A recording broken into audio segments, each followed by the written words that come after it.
लड़ाई जारी रहेगी, खत्म नहीं होगी। और जो कुर्बानी देनी पड़े पहले भी दी गई है, लड़ना पड़ेगा, लड़ेंगे, सब्र भी करेंगे और कर रहे हैं।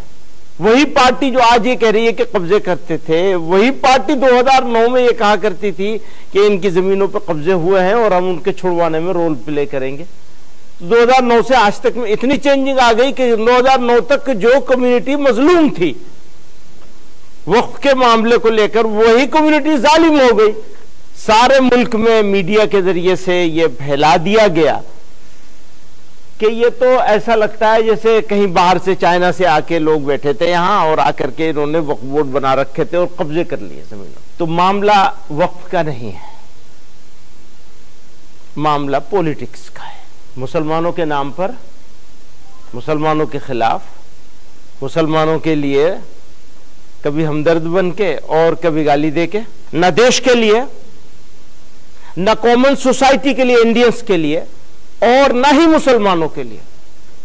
किसी के लिए ये कानून सही नहीं है और इस तरह की अमेंडमेंट सही नहीं है। अपने आप तो कब्जा करने वाले पहुंचा रहे हैं, बिल्डर पहुंचा कि जो प्राइम लोकेशन की लैंड्स हैं वो बिल्डर्स को मिल जाए। मेरे ये एहसास, मेरी कम्युनिटी की ये फीलिंग बहरे कानों से सुनी जाएगी, मुझे मालूम है, क्योंकि वो एक खास सोच बना ली गई है और उस सोच के तहत एक्शंस लिए जा रहे हैं। वो आदमियों से कोई मतलब नहीं है, इंसानों से कोई मतलब नहीं है।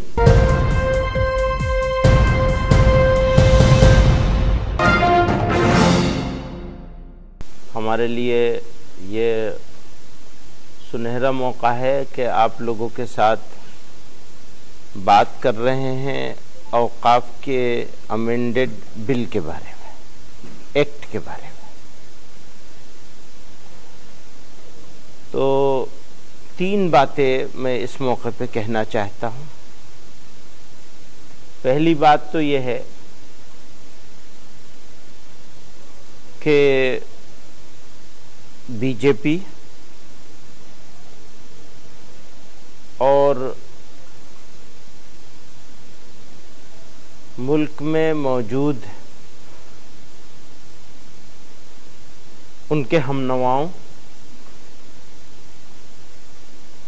और हमारे मीडिया के बंधुओं के जरिए से, दोस्तों के जरिए से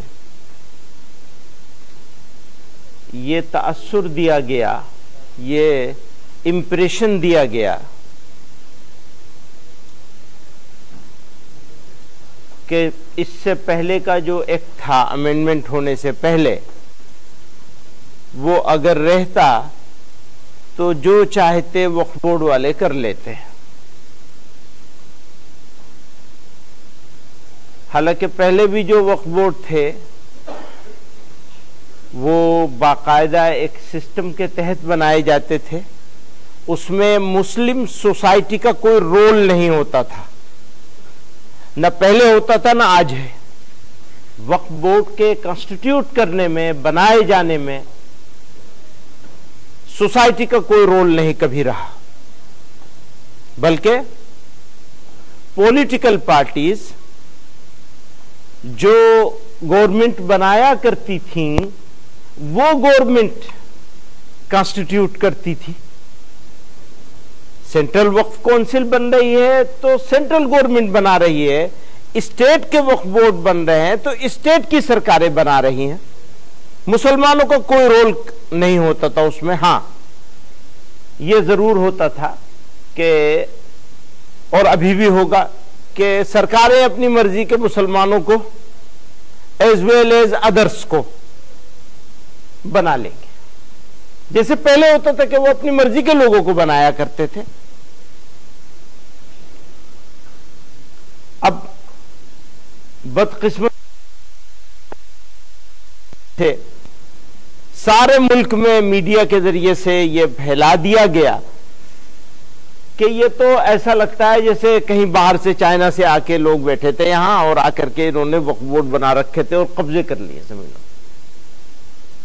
वही पार्टी जो आज ये कह रही है कि कब्जे करते थे, वही पार्टी 2009 में ये कहा करती थी कि इनकी जमीनों पर कब्जे हुए हैं और हम उनके छुड़वाने में रोल प्ले करेंगे।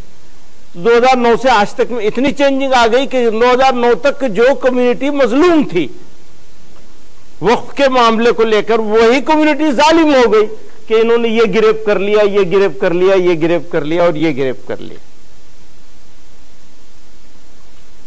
तो मामला वक्फ का नहीं है, मामला पॉलिटिक्स का है। मुसलमानों के नाम पर, मुसलमानों के खिलाफ, मुसलमानों के लिए कभी हमदर्द बन के और कभी गाली दे के, हमदर्दी के पीछे भी गाली ही छुपी हुई है।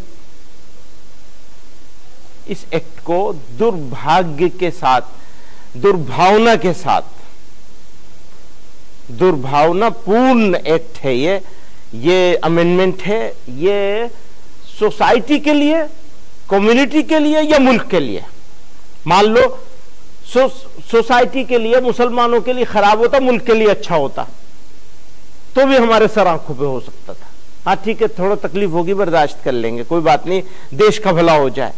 न देश के लिए, न कॉमन सोसाइटी के लिए, इंडियंस के लिए, और न ही मुसलमानों के लिए, किसी के लिए ये कानून सही नहीं है और इस तरह के अमेंडमेंट सही नहीं है। स्ट्रेंथन करने की बात करते हैं तो एक छोटी सी चीज थी कि कब्जा करने वाले के खिलाफ, जैसे कहते हैं ये कब्जा कर रखा, हम लोगों ने भी कब्जा कर रखा, कब्जा करने वाले के खिलाफ क्रिमिनल केस बनेगा। आपने इस अमेंडमेंट में उस क्रिमिनल होने को, क्रिमिनलिटी को खत्म कर दिया। तो कैसे फायदा पहुंचाया आपने? आप तो कब्जा करने वाले पहुंचा रहे हैं, बिल्डर फायदा पहुंचा कि जो प्राइम लोकेशन की लैंड्स हैं वो बिल्डर्स को मिल जाए। हमने, हमारे पुरखों ने, बड़ों ने ये फैसला किया, हम इस मुल्क के बाशिंदे हैं, इस मुल्क में ही रहेंगे, और उसके खिलाफ, उसको लेकर लड़ाई लड़ी एक लंबी, अपनी कम्युनिटी के उन लोगों से जो थोड़े से थे संख्या में और जिनके सपोर्ट में ये लोग खड़े थे उस वक्त भी, हमने उनसे लड़ाई लड़ी। और हमसे इस देश के फाउंडर्स ने, इस कंट्री के फाउंडर्स ने, आजाद भारत के, कुछ कमिटमेंट्स किए कि मेजोरिटेरियन अप्रोच के साथ उन कमिटमेंट्स को और इस मुल्क की बुनियाद रखने वाले लोगों को रोंदा जाने की कोशिश हो रही है। तो इस तकलीफ का इजहार, मालूम है मुझे कि मेरे ये शब्द, मेरे ये एहसास, मेरी कम्युनिटी की ये फीलिंग बहरे कानों से सुनी जाएगी, मुझे मालूम है, वो दिल तक नहीं जाएगी, क्योंकि वो एक खास सोच बना ली गई है और उस सोच के तहत एक्शंस लिए जा रहे हैं। वो आदमियों से कोई मतलब नहीं है, इंसानों से कोई मतलब नहीं है। तो इसलिए कहते हैं कि भैंस के आगे बीन बजाओ, भैंस खड़ी पगुराए, हमारे यहाँ कहावत मशहूर है हिंदी की। तो सदा बसेहरा साबित होगी, लेकिन मेरी एक जिम्मेदारी है इस मुल्क के, हमारे इस देश के ऐसे नागरिक होने के वादे से वजह से हमारी एक जिम्मेदारी आई है, एक रिस्पॉन्सिबिलिटी हमारे ऊपर आई है कि हम गरीब कुचले ऐसे लोगों को जिन्हें साइडलाइन कर दिया गया, जिन्हें रोंदने की तैयारी कर ली गई और रोंदा जा रहा है, उनकी तरफ से दिल की तकलीफ का इजहार कर सकूं। तो बस सवालों के जवाब नहीं है मेरे पास, क्योंकि जो सवाल हैं उन सवालों को सुनता हूं मैं तो मुझे समझ आता, सोचता हूं ये इन लोगों के पास से शर्म नाम की चीज खत्म हो गई, एकदम शेमलेस हो गए सवाल करने वालों के बारे में सोचता हूं जिस तरह हैं। तो भारत मुझे फिर एक मर्तबा शुक्रिया अदा करूंगा आप लोगों का इस बात के लिए। लड़ाई जारी रहेगी, खत्म नहीं होगी। और जो कुर्बानी देनी पड़े, पहले भी दी गई है, आजादी से पहले भी कुर्बानियां दी हैं। अगर लड़ना पड़ेगा लड़ेंगे, सब्र भी करेंगे और कर रहे हैं निहायत सब्र के साथ। पूरी कम्युनिटी न्याय के इंतजार में। और यह भी कह दूं मैं आपको कि इस देश के लोग खूबसूरत मुल्क है, लोग ऐसे नहीं हैं।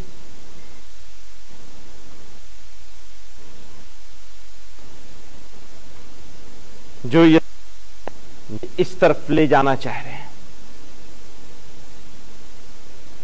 तो हम अकेले नहीं हैं इसमें, यह भी यकीन है हमको। आप में से ही बहुत का हमको भी साथ मिलेगा, मुल्क का साथ मिलेगा। बदलेगा वक्त, सुबह भी होगी, हमेशा तो रात नहीं रहेगी, वक्त करवट लेगा। तो मैं इन्हीं अल्फाज के साथ